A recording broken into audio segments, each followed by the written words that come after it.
Posted by you/glitteringmale117. I'm 33 and have 2 kids, 12 and 8. I divorced their dad when I discovered he was cheating on me with a mom from our younger son's school group. Despite that betrayal, I agreed to shared custody because I wanted my kids to grow up with their father in their lives. However, since the divorce, he's only been around when picking them up for visits. He often goes out with his stepchildren but rarely includes our kids, claiming those outings are spur of the moment and can't always include them. Eventually, I stopped pushing, but I've always thought it was unfair that he keeps his distance from our children's lives. Recently, I decided to upgrade my older son's computer, and he asked if we could give his old one to his cousin, my brother's son. My brother has been a huge support for my kids. He's always available to take them to their school events when I can't and often takes them out to the park or on trips when I'm busy. My ex, on the other hand, is rarely available for them. Anytime I ask him to help with an activity, he has an excuse: he's out of town or swamped with work. Ironically, though, whenever his stepkids need something, he's there. Once, he even argued with the stepkid's father at a school event, saying he had the right to be there. When my ex found out I gave the computer to my nephew, he got upset. He complained that if I had money to spare on a gift like that, I should have forgiven the 2 months of child support he'd missed since his finances were tight with a new baby. He said that if I could give away a computer, I should have gifted it to either his kids or his stepkids, who shared just one computer among the 3 of them. I told him my finances were none of his business, and that I owed nothing to his stepchildren. Then his wife jumped into the conversation, telling me I'm spoiling my son by giving him a new computer and that I'm being petty for letting my son bring it to their house, and saying that I just wanted him to show it off in front of his step-siblings. I told her she had no right to speak to me that way or question my decisions. I said that I allow my kids to see their father so they can grow up with him in their lives, not so she can interfere with how I parent. My ex was offended, but I told him this whole situation could have been avoided if his wife hadn't inserted herself where she doesn't belong. After that, things seemed to calm down until last week. I went to pick up the kids, and my ex was visibly upset. He explained that he tried reading a bedtime story to our youngest. At home, he still likes to be read to before bed, usually by me, his brother, or my brother, and when none of us are around, he listens to audiobooks. Apparently, my ex wanted to make an effort to connect, so he offered to read to him, but our son turned him down and said he didn't need him for that because he could do it himself. My ex stayed to listen as he searched for a story for 8-year-olds without a dad on his tablet, and it hit him hard. The next day, my ex offered to take our older son to basketball practice, but he replied that he'd be going with his dad. He quickly corrected himself and said uncle. That made my ex even angrier, and when I came to pick up the kids, he confronted me about it. I told him that if our kids feel like they don't have a father, he is only himself to blame. He tried to shift the blame onto me, saying I was the one pushing him away from his role. I told him it's up to him to show up for his kids, not something I can do for him. I reminded him he was the one who broke our family, and he's chosen to be more involved with his stepkids than with his own children. I told him not to kid himself. The kids are growing up, and they're starting to see the reality of who he is as a father. If he keeps this up, he can't expect much from them in the future. After that exchange, his mom called me. While she's always been polite to me, I felt the need to say that I would have appreciated this same concern from her when she supported her son's affair, knowing her grandchildren were losing their father in the process.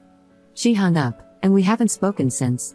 My brother told me that I had every right to express how I feel, but he suggested that maybe this discussion shouldn't have happened in front of the kids. Later, my ex texted me, saying that if I weren't so difficult, he'd spend more time with them. I told him his duty as a father doesn't depend on whether I'm easy or not, and he knows I've never prevented him from seeing the kids. The truth is, when he has to choose, he prefers outings with his stepkids over his own children, and that's something only he can change. Update 11 days later. These past days have been a bit unusual. First, I want to thank all of you. I didn't expect to receive so much advice, and I never thought this app would be so useful. It's not very popular in my country. Now, back to the topic. My ex sent me messages saying he wanted to resolve things, stop arguing, and talk to me. I agreed. He came to my house, and we didn't beat around the bush, we went straight to the point. He asked me if I really thought he was a bad father. I replied that, looking back now, I never would have chosen him to be the father of my children. He said it wasn't easy for him, and I answered that it wasn't easy for me either because I take on both his role and mine. He told me he couldn't leave his stepchildren without a father because he had already broken their family, and I replied that he had left his own children without a father. He started crying and told me it was my fault, saying that when the infidelity happened, I refused to forgive him or go to couples therapy. To that, I unloaded many things that were going through my mind. I'll admit they weren't kind, but none of them were lies. He asked me if, given his current state, I didn't feel sorry for him, and I said no. He told me he didn't think I could be so cruel, and I replied that when I changed jobs, pulled my kids out of school 2 months before the end of the term, moved houses, and watched him disappoint our kids over and over again, any empathy I might have felt turned into apathy. He left after that. His mother called me and said she knew what I had told her son, that he hadn't stopped crying, and that she didn't understand how I could carry so much hatred to hurt her son like that. She said I should just get over it. I answered, with all due respect, what I said wasn't out of hatred but out of truth. If your son is crying, it's because he's finally facing the consequences of his actions. Maybe instead of worrying about how he feels now, you should have taught him to take responsibility and treat people with respect. She said I didn't know what it was like to feel a mother's love and see a child suffer, and I replied that I did understand because I have 2 children who cry over a living father. 2 children who see their dad being a father to other kids when he doesn't have time to be their father. She said he was sorry, and I told her not to put words in his mouth and to stop calling me about anything related to her son. I hung up. I wanted to cry so badly, but I'm a damned mother, and I don't have time for that. I want my kids to feel safe, loved, and strong enough not to need anyone, not even me, to be themselves. Last Thursday, I took my kids to their cousin's birthday party, hosted by my ex-sister-in-law. I still have a good relationship with her. She was the one who told me about the infidelity and that her mother was already encouraging it. My ex showed up alone and irritated. My kids kept their distance from him. They kissed his hand but then ignored him completely. My ex-mother-in-law told the kids they should show more respect to their father, and my eldest replied that he doesn't show respect for me since he and his partner talk badly about me. I scolded my son, not for what he said but for how he addressed his grandmother. I told him it was wrong to eavesdrop on private conversations and repeat them. Then I asked him to gather his things because we were leaving. My ex-mother-in-law asked me not to leave, saying the kids were having fun and we could resolve this as adults. She asked my ex what he had said, and he claimed not to remember. I told her I didn't care, and she said we should be good parents. I replied that to be good parents, you need to be good people first.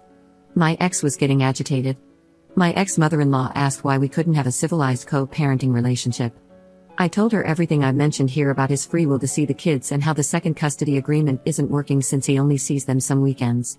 My ex didn't want to discuss it and said he had too many kids at home. My ex-mother-in-law told him the only kids who should feel comfortable are his, and the comfort of the others should be provided by their biological father. My ex wanted to end the conversation because his mother was scolding him for being a careless father. He also said it was my fault. I asked him to clarify how it was my fault. You can see the kids whenever you want, what more do you want? He started yelling, saying I was only being petty because I didn't really need the money since I earned more than him and had fewer kids to feed. I told him I wouldn't continue the conversation and that I'd show him what being uncivilized looks like by filing for the overdue child support payments. His mother asked what I meant by overdue payments. I explained that he was 3 months behind. She was furious, slapped him, and demanded to know what he had done with the money for his children. He answered, I couldn't let stepson's name miss out on attending the same school as my son. I didn't want him to feel inferior. My ex-mother-in-law said she couldn't believe it, and they started arguing. Regardless, I left. For context, my youngest son attends a private school, and my ex pays for his stepson to attend the same school. Yesterday, my ex-mother-in-law came over and said she would pay the overdue fees. She brought the money in cash. I knew my ex would be furious. Here's some context, my ex-mother-in-law doesn't work, doesn't own anything herself, and lives with my ex-sister-in-law. However, she does have significant savings from her inheritance. If she pays the tuition, my ex knows there won't be much left for him when she passes, even though she's still healthy. He's been asking her for years to invest some of that money in his business ideas, but she's always refused. My ex's retaliation was not picking up the kids this weekend. Yesterday, my ex-sister-in-law called me. She doesn't know all the details yet, but apparently, my ex's 15-year-old stepson punched him in the mouth. She said she'll let me know exactly what happened when she finds out. And before anyone asks, the new custody agreement will likely take a year to finalize. The court says the overdue payments are the priority, and the rest can wait. We have more urgent cases. Edit. A promise is a promise. As I mentioned earlier, my ex's stepson had an altercation with him because my ex refused to let him go out. Now I have more details. My ex's stepson had plans to go bowling with some friends. His biological father had already given him permission and money for the outing. However, when he told his mother, she said he couldn't go because they needed him to stay home and watch his younger siblings. My ex and his wife had planned an outing and needed someone to stay with the kids. This led to an argument. The boy raised his voice to his mother, and my ex stepped in to demand that he respect her. The boy replied that he wasn't his father. Trying to maintain authority, my ex told him that as long as he lived under his roof, he had to follow his rules. The boy ignored him and turned away. My ex followed him and touched his shoulder to get his attention. At that moment, the boy turned around, punched him, and shouted that he wasn't his father and could never compare to him. The mother scolded him for his behavior, but the boy, still angry, shouted back that he hated her. This version was shared by my ex and his wife with my ex-mother-in-law. My sister-in-law later relayed it to me. They went to see my ex-mother-in-law to try to gain her sympathy and convince her to take care of the kids, the 2 stepchildren and the baby, so they could go out. However, my ex-mother-in-law told them she would not take care of the children. When I spoke to my ex, he mentioned he was dealing with family issues and said that the boy's biological father was turning him against him. He didn't give me many details and omitted most of what my sister-in-law had shared. He simply informed me that, due to the situation, he wouldn't be able to pick up our children this weekend. The 15-year-old boy is now staying with his biological father. As for what I mentioned earlier, my ex was 2 months behind on child support, and that same week, he was supposed to make another payment. He didn't, leaving him 3 months behind. In the end, his mother was the one who covered the overdue amount. Regarding the child who attends the same school as my son, it's not the 15-year-old involved in the altercation. It's his younger stepbrother, who is 8 years old, the same age as my son. I decided to enroll my son in that school when the affair became public. At the time, I was working as a kindergarten teacher at the same school, and the boy had been one of my students. We all knew each other, and to protect my children from rumors, I transferred them to a private school. This happened 2 months before the school year ended. Thanks to the circumstances and the support of some kind people, we managed to get them admitted. Up in the comments. When the infidelity occurred, I was an elementary school teacher pursuing a master's degree. Now, I am a secondary school teacher working in a government institution. My salary is 4 times higher than it was before the divorce. I worked at a public school because I wanted to be close to my children in case something happened. As I mentioned before, my son is still in a private school, but his father pays the tuition so that his stepson can attend as well.